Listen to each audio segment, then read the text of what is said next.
Okay, calm down. The interesting thing about, well, there's many interesting things about the conventions, but both conventions at the moment they happened, the parties were absolutely and utterly convinced that they had this thing in the bag, both of them.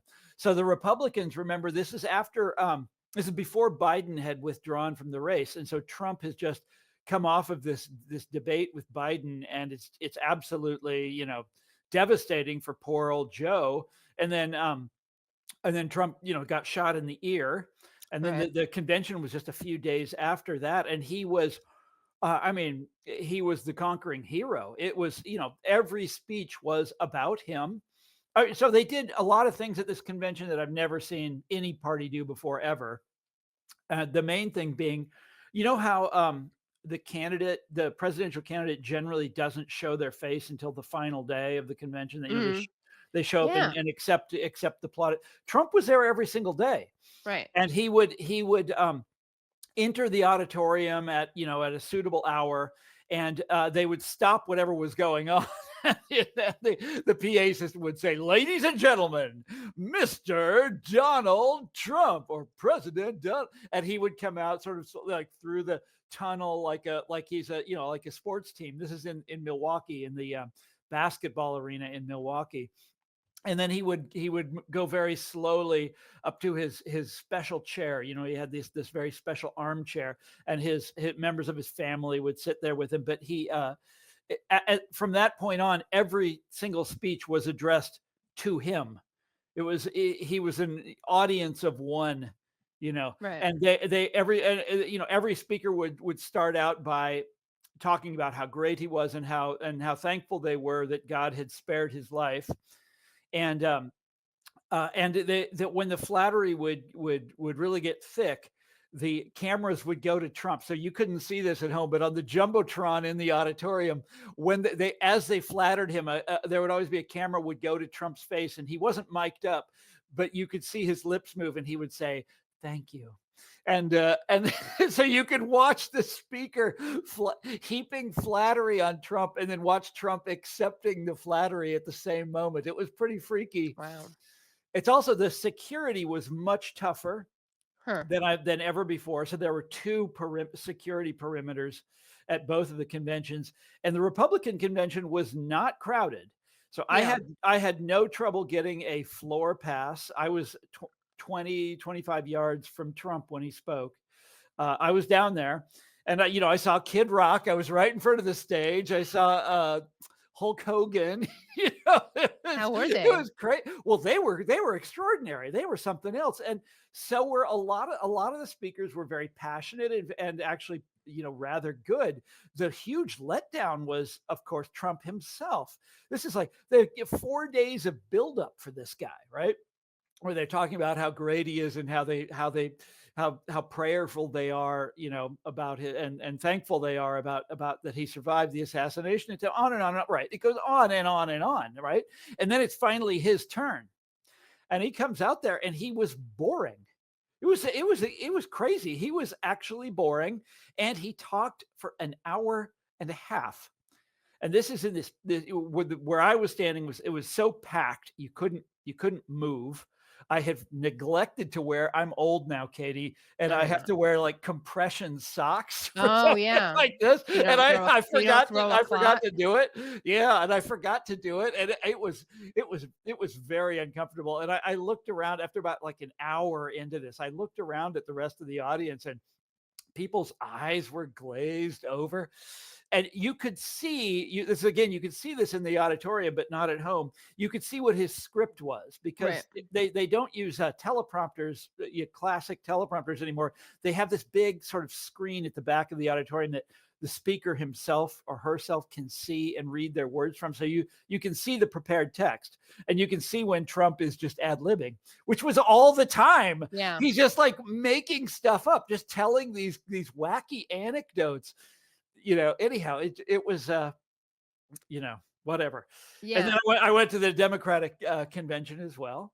They were both within 100 miles of each other. So I stayed at the same place and just, went back and forth. What's interesting about the Democratic convention, speaking of the way that he disrupted the formatting, was I remember Kamala Harris spoke, I think the first night, right? Yeah, Which they is do. like They when you, often do this now at the it's Democrat. like They it's do a like opening cameo. with the headliner. Yeah, no, she came out and greeted everybody, and then went, and then disappeared again.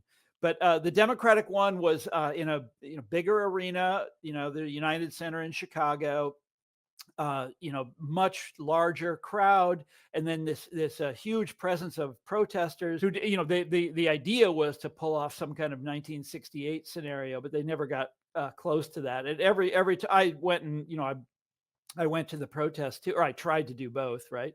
Yeah. And every time I went over there, they were in a park right near the United Center, and every time I went over there, they were pretty massively outnumbered by the Chicago police, who were absolutely determined to not recreate 68, and so they didn't beat anybody up, and there was no, none of that kind of police riot kind of scenario. Um, but it was absolutely fascinating in many, many ways, and for all sorts of reasons. It was totally scripted. There was not a note of dissent. And they went through these speeches very quickly. They were all 5 minutes long. Some were shorter than that, just running people through. And they all say the same thing, and it's very tiresome after a while. And you're like, why am I here? Why am I doing this? It's these very uncomfortable seats. The food is really bad and really expensive. I love Chicago, by the way. It's one of my very favorite places in the world. But it was tough. And the main motif, if you had to say that there was a motif, it was moral goodness. Right. And they And everybody joy. And joy. joy. They didn't talk about that so much, but they talked about them. They're every speaker comes out and like they recite a kind of resume of moral goodness. And the reason this struck me as being like really weird and ineffective is because that's not persuasive. The way it works when you're, at least when you're giving a sermon, is your conversion story. I was a sinner, and then and then I discovered the light, or whatever. And there's none of that. It's like, my parents were excellent, and I am excellent, and I went through this adversity and got more excellent. Just like, it's really not a very interesting story. But what makes it fascinating is you would, and it's in this really, really massively air conditioned space where they've got it cranked down to like 65 degrees, and you go outside and you're immediately struck by two things: the heat, and then the Gaza protesters are out there with a megaphone. And when you walked out of the building, at least this happened on one day, it was really striking to me. You walked out of the building, and a protester was reading the names of all of children killed in the war in Gaza, in the Israeli offensive, right? And then every now and then pausing, and they were like that. They were tuning it out, but every now and then the woman with the megaphone would stop and would say, you Democrats have blood on your hands. You specifically, Joe Biden and Kamala Harris, have blood on your hands. So it's the exact opposite of this refrain of moral goodness that you hear inside the building. And that felt shocking to me. But evidently, Katie, I'm the only one who was shocked by it. There's not a single other reporter even so much as mentioned this. So I don't know. But and then there were interesting speeches here and there at both of the conventions. The one that would have really shocked you, I don't know if you caught this, was the Teamsters president speaking at the Republican convention. No. And he was basically saying the kind of things that I used to say, that I used to say on this show. And like, people would, if I said that to Republicans, they'd call me a communist. Right. They had this guy. This guy was one of their featured speakers at the Republican convention. How did they get him, by the way? How did the Republicans get him? I don't remember the story. I think the Teamsters, like many of the big industrial unions, are in a, between a rock and a hard place, because a lot of their rank and file really likes Donald Trump. Right. And the leadership, generally speaking, does not like Donald Trump, and so there's this conflict. So they have to try to, they don't want to blow off their rank and file. They don't want to blow off their own members.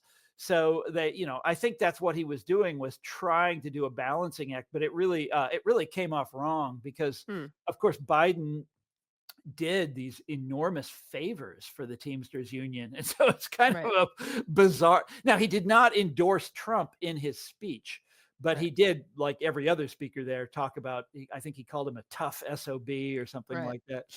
And what did Kid Rock call him? An American badass? Oh my God. We talked about the Gaza protesters and how the Democrats were praising themselves as a morally righteous constantly. It's all party. they talked about. Yeah. And then you saw these DNC people were walking past the protesters, and they literally went like that. They put their fingers in their ears, which is quite a vision, quite a metaphor, not just for, the way that they responded to the protests about the people being killed in Gaza, but also one could say the way they kept their fingers in their ears about people telling them, we want you to do this if you want our vote. Yeah, and we can get into that. It's sort of an image that really, like it fell on deaf ears, literally fell on deaf ears. Yeah.